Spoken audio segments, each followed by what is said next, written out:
Let's go now. He is Frank Isola here on Fox Sports Radio. You hear him every single week with Clay Travis. You hear him on Sirius XM. You see him on Around the Horn, PTI, Net Studio shows for Yes. Frank, is there anything you don't do NBA related? I mean, see, you've got a lot going on.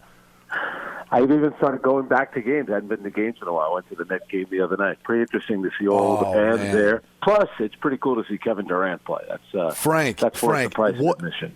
What is that atmosphere like, man? I was watching last night. I watched the first game, obviously. It seems like it's electric. It's back. I mean, that's the best place to go watch a basketball game, by the way. Yeah. What's it like, absolutely. Though? Yeah, but I think, too, at Madison Square Garden, you have – first of all, you have fans who haven't seen a playoff game since 2013. That's one thing. And then you have, all this pent-up emotion from everybody being, locked inside for so long during the pandemic. And you know what you're getting, too, at these games? You're getting a really young crowd. It's a lot of people in their 20s and 30s who maybe like older people are saying, you know what, I'll sell you my tickets. I'll make a little bit of money, but maybe some people are still uncomfortable going inside. So you're getting like a younger, much more vocal crowd. It's similar. It's almost like you're getting a college crowd, kind of like what you'll get at Duke and some of these other places. Frank, I was thinking about this just in regards to the Knicks.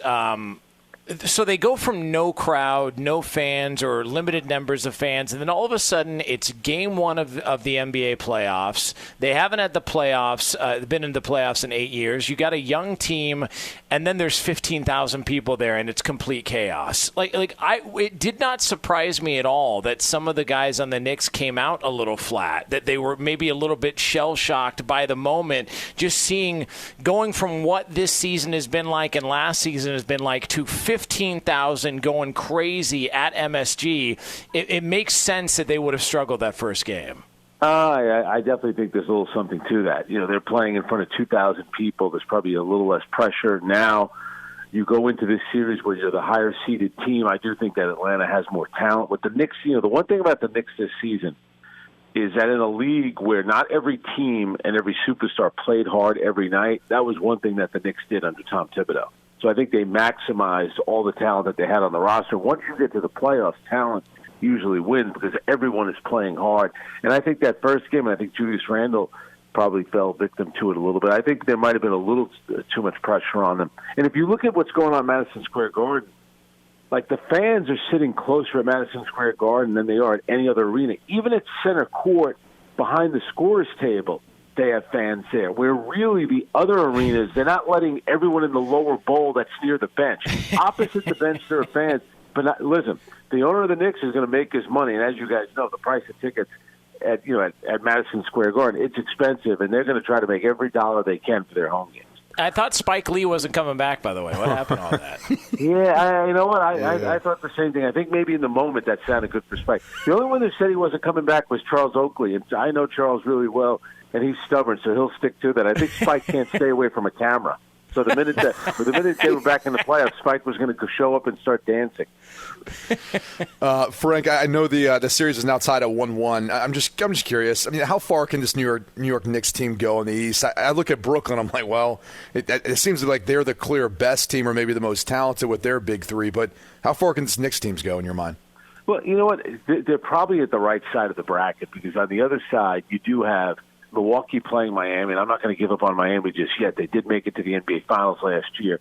So only one of those teams is making it to a conference finals, Brooklyn, Milwaukee, or Miami. The other side of the bracket, to me, even Philadelphia's been they've been terrific. They finished with the best record in the East this season. But that group of players, and especially Joel Embiid and Ben Simmons, they've never been to a conference finals. So if the Knicks, whichever team gets through this series, whether or not it's Atlanta or the Knicks, there'll be a lot of pressure on Philadelphia. I don't think it's inconceivable that the Knicks could give Philadelphia some trouble. Tom Thibodeau, Doc Rivers, they've known each other for years. They work together. I think Tom would have that team ready to go. So could the Knicks make a conference finals? I would not be surprised by that. I would be surprised if they played a team like Brooklyn and were able to beat them. The Brooklyn Nets are just too good. I mean, the other night, you have these three guys with Kevin Durant, James Harden, and Kyrie Irving. And then, the other night, Joe Harris scored 16 points in the first quarter. He's wide open on threes. They're finding him, and he's knocking down three-pointer after three-pointer. It's almost unfair if he's going to play that well when you still have those other three guys. He's Frank Isola joining us here on Outkick the Coverage. You hear him on Sirius XM. You see him on Around the Horn and PTI. Jonas Knox, Brady Quinn in for Clay Travis here on FSR. So you got to see them up close and personal. And the big knock on them as well, they haven't had much time together. And, you can't just, throw players together and expect it to work. But it feels like since the playoffs have started, at least, after they struggled a little bit in the first quarter or a little bit into the second quarter in Game 1 against Boston, that they've started to find something here. Based on what you saw, is this your pick to come out of the East? It is.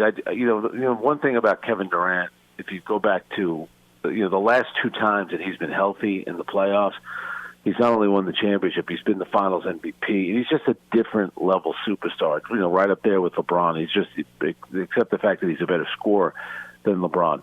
The three of them, I always think that great players will figure it out. What I'll be interested to see is at some point, and now listen, it may not happen in this round, I want to see what happens in a very close game, like we've seen in the first two Knicks games where, Trae Young is taking over. Who's going to be the guy for the Brooklyn Nets that's going to be the one taking over and, trying to make plays in the fourth quarter? That's the part that we've yet to see how that's going to play out. Eventually, that's going to have to happen. The first two games have essentially been blowouts where everything's come free and easy. At some point, they're going to have to play a tight game. I think it's 9 or 10 games that these guys have played together, the three of them.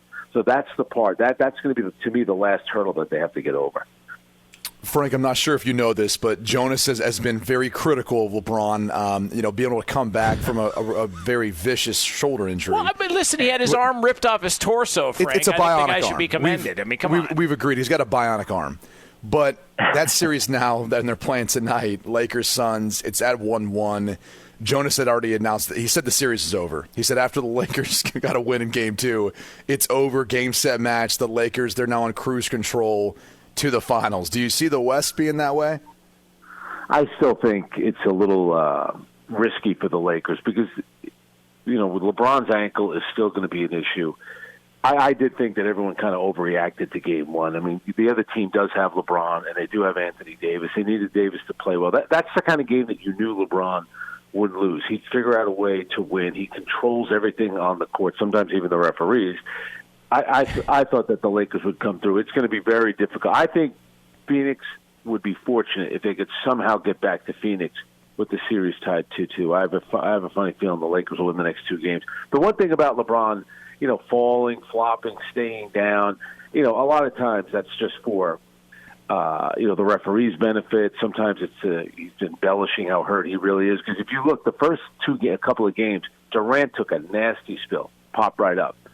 Giannis Antetokounmpo went down, and Trevor Ariza basically did a push-up on his chest and his groin, and he got right up. LeBron stays down. The medical staff comes on. That's like part of it. He's very good. He knows that's why he's in Hollywood right now. Yeah, it's. He lays it on pretty thick. Frank Isola. Well, and plus he's won an Emmy, right? I mean, he's won an Emmy. That is true. Yeah, that's true. Yeah, you should definitely celebrate that.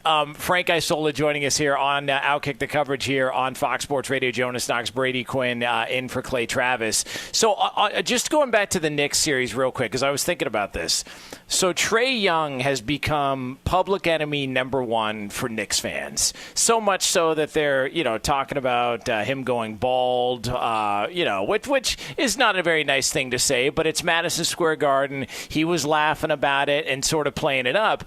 When you get, and you've seen this a bunch in covering the Knicks and being at Madison Square Garden, when you become the player that crowd targets, a la Reggie Miller back in the day, this can only boost Trae Young's star appeal, right? Like this is all good for him. And if I'm representing Trae Young, if I'm a sponsor of Trae Young, I love the way that they've treated him so far at Madison Square Garden, because this tells me that there's ultimate respect there for him as a player. And I also think that he's handled it very well. Obviously, he's performed really well. I think the issue last night was Nate McMillan probably should have played more minutes. If Derrick Rose at 32 can play 38 minutes, there's no reason why Trae Young probably can't play 42 minutes at the age of 22. I thought you have to hear all the time about how the Knicks have the most sophisticated, intelligent fan base, and then what they did in Game 1. I thought Like, you can't come up with something more creative than that. How about Luka's better or you're not Curry? Something along those lines. And then you have the mayor of New York, who has done a terrible job. He's not even a sports guy. And he comes out and he starts going up to Trae. And I'm thinking to myself, Trae Young is 22 years old.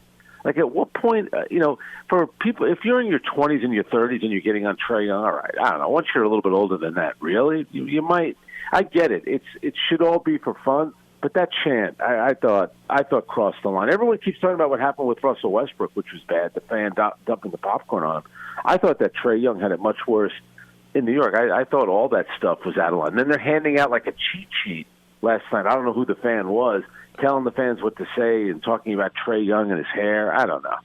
I mean, to me, it was not a great moment for the Knicks fan that we have to hear so much about how much they know so much more about basketball than everybody else. I didn't think it was a good couple of games. Listen, they made a lot of noise and they're passionate, but the stuff about Trae Young, the one chant is out of line. The other one's a little juvenile, to be honest with you.